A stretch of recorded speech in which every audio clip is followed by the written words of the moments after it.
Welcome to the road to 1 million US dollars. Let's get right into the Bitcoin chart for today. As you can see, over the last couple weeks, Bitcoin has been consolidating in this descending channel right here. And fundamentally, even though we have been pumping quite a lot in recent days, fundamentally nothing has really changed because we are still just trading inside this range. And the range is sitting currently from about 58K all the way up to 71K for the Bitcoin price. So as soon as we see a breakout above or below, in that case, for example, if we see the price break out above, that's when we'll actually start to see some really crazy price action, with likely the price pumping much higher. But until that time, we still simply are trading inside the range and have this as a level of resistance. And there are, of course, other resistance levels in between the current price and the breakout point from this descending channel. So I will get to that in just a second here. So zooming in on this 4-hour time frame for Bitcoin, we can start to see these support and resistance levels.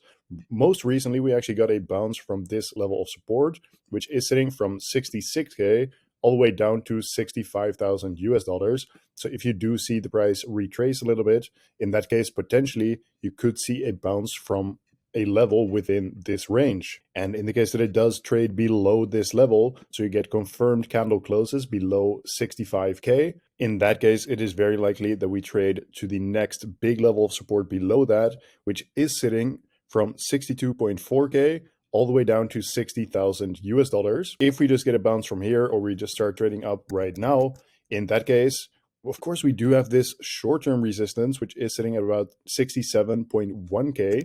And you can see that right here perfectly as well, where the price is just trading sideways and kind of testing this level. And as soon as we do break above that level right there, then it is very likely that we go to the next big level of resistance above that, which is sitting from 68.5K all the way up to 70,000 US dollars. And once you see the price trade inside this level, especially if the RSI is in overbought territory, I will get to that in a moment as well, but you could expect to see the price kind of trade sideways here, or potentially even get a little bit of a pullback if we do reach these levels. So now right away, taking a look at that RSI momentum indicator, recently we reached overbought territories, dipped down a little bit to around the 60 level, and then reached overbought territory again. So I do think, even though it's very clear that we are having a lot of bullish momentum right now, at some point we will need to reset this RSI back to around the 50 level. And I think right now is the perfect time because we are trading inside a weekend, and typically there's just not too much volatility inside the weekend, which is great for resetting the RSI, because the way the RSI resets is either by the price just chopping around sideways, or even getting a little bit of bearish momentum. Because in the case that we are just trading sideways, the RSI will reset slowly to around this 50 level, because at 50, the price is showing neutral price action. And in the case that we get some bearish momentum, you'll see the RSI go down as well, potentially even past the 50 level, and it will go down more quickly than if we are just consolidating sideways. But whenever the RSI has reset back to around that 50 level, that's when you start to see a next big move potentially coming up. Although if we now take a look at the 1-hour time frame, you can see that we already reached that overbought territory and then actually reset the RSI to the 50 level already. And right now we are still just around that 50 level right here. And ideally what you would see here in the immediate short term is that the RSI kind of just bounces around this 50 level. So the RSI on the 4-hour time frame can then also reset back down. So then when the market opens on Monday, potentially we can then see a next big leg to the upside, especially because if we take a look at these Bitcoin ETF inflows from last week, we had net inflows every single weekday, which is a great thing to see. And they weren't small inflows either. We had hundreds of millions of dollars worth of Bitcoin that was being bought by ETF investors in the last 3 days of the week. So if we open up on Monday and we see another massive inflow from these Bitcoin ETFs, in that case, likely the price will be sent higher again. And that's also when you see the RSI push to the upside once again. And on Friday, we saw yet another decently sized inflow from the Grayscale Bitcoin ETF, which typically is a net seller, selling about $200 million worth of Bitcoin every single weekday. However, this week, they have been net buyers for 3 out of the 5 days. So that is very interesting to see. And if this continues, it really leaves the door open for other Bitcoin ETFs to start buying and send the price much higher. So let's see if this trend continues next week, because of course, during the weekends, the ETFs are not trading and therefore there's no new data coming in. So whenever there is new data coming in, I will be taking a look at it in my videos. And if you do want to stay up to date with the crypto market, then I highly recommend you subscribe to my channel with notifications on so you get notified whenever I post a new video. Now taking a look at the Bitcoin liquidation heat maps, first of all on the 3-month time frame, where recently we took out a lot of liquidity to the upside. However, there is still more liquidity left to be grabbed here at about 67.4K.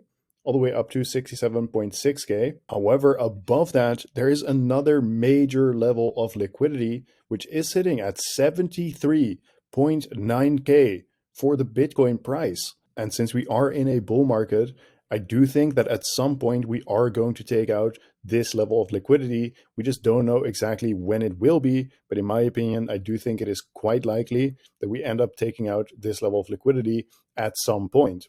So now taking a look at Ethereum on the 4-hour time frame. Recently we got rejected from the 0.786 Fibonacci level, after which we traded all the way below the 0.618 Fibonacci level down to the 0.5 level, where we found some support and then bounced to the upside. So currently we are trading at about 31.17. And let's take a look at the short-term support and resistance levels for ETH here, because what you can see is that recently we got a bounce from this big level of support, which also corresponds to that 0.5 Fibonacci level. And this level of support is sitting from $3,000 all the way down to $2,850, where we got a bounce from there and traded to the upside. However, as soon as we reached this level of resistance, when we got close to the level of resistance, we kind of just started chopping around sideways here.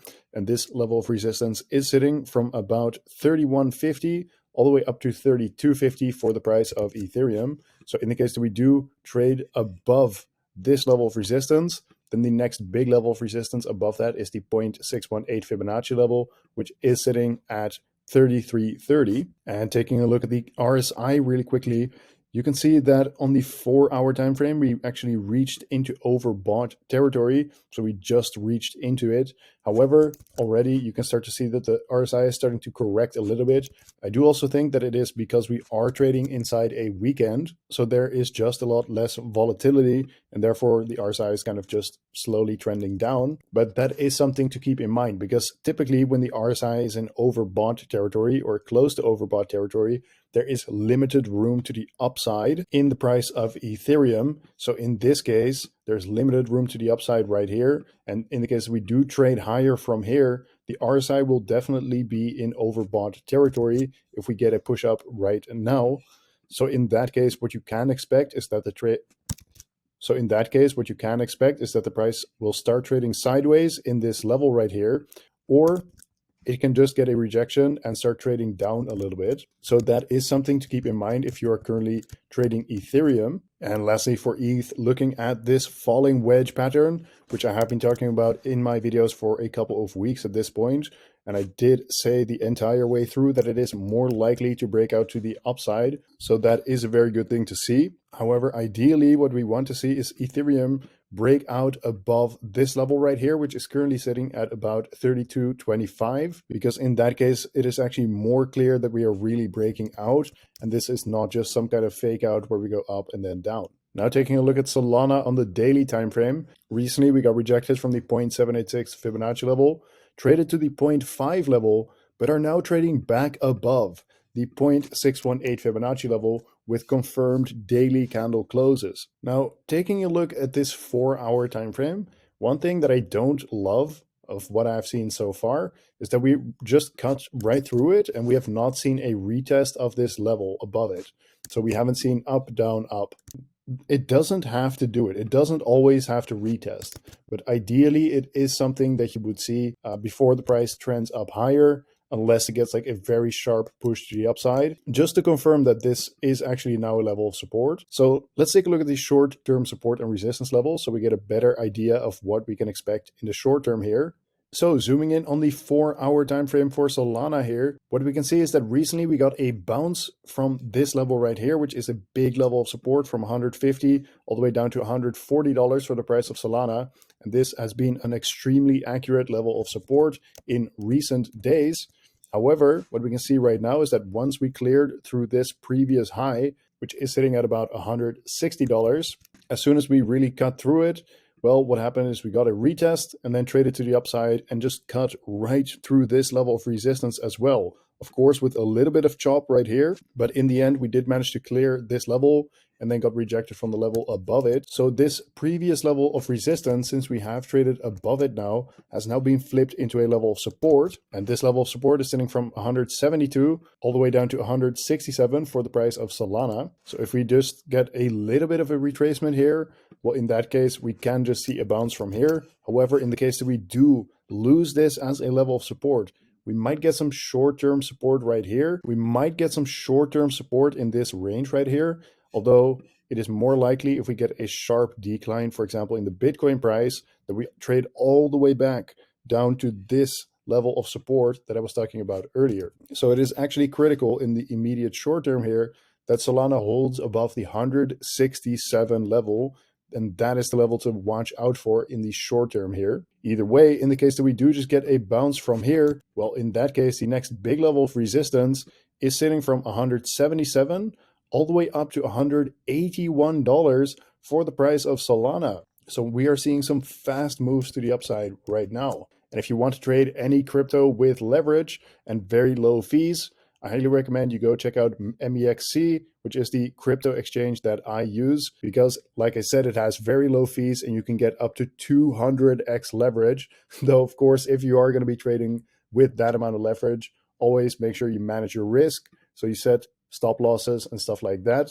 If you do want to sign up to go check it out, I highly recommend you go to the description of today's video and sign up through this link right here, because you can get a bonus up to $1,000. In fact, it is USDT, and you can already start getting bonuses whenever you deposit at least $100 into your account. So I highly recommend you go check this out. Like I said, it's the exchange that I use personally. Either way, this has been today's market update. Thank you very much for watching once again, and I will see you tomorrow in the next one.